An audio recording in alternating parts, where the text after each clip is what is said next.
মানুষ আসে, তারপর ভেঙে চুরে ভালোবাসে, প্রচুর ভালোবাসে। ভালোবাসতে বাসতে একদিন হুট করে ভালোবাসা কমিয়ে দেয়।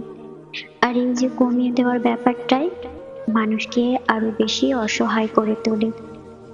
অবহেলা শব্দটা অনেক ভারী, যেটা মুখে বলতে হয় না, মূলত আচরণে প্রকাশ পায়। আর হুট করে এই যে ভালোবাসা কমিয়ে দেওয়ার ব্যাপারটা মানুষ সহ্য করতে পারে না। মানুষ ভালোবাসা যখন কমিয়ে দেয়, আগের চাইতে আকুতি দেখায় না, টান দেখায় না, তখন অপর পাশের মানুষটা তীব্রভাবে আহত হয়।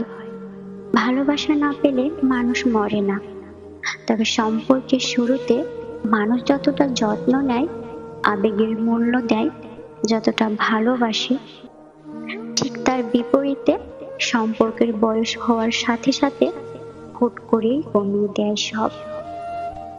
একটা মানুষকে মানসিকভাবে মেরে ফেলতে আর কি লাগে? সম্পর্কের শুরুতে মানুষ যতটা সম্পর্ক এবং সম্পর্কের মানুষটার প্রতি মনোযোগী থাকে, সম্পর্কের বয়স হতে হতে হুট করে মনোযোগ হারিয়ে ফেলে। এই উদাসীনতা মানুষকে চরমভাবে ভোগায়। আচরণ বদলায়, মন বদলায়, মানুষের চাহিদার ধরনও বদলায়। তবে এই যে হুট করে সম্পর্কের মানুষটার বদলে যাওয়ার রূপ মানুষ সহজে মেনে নিতে পারে না।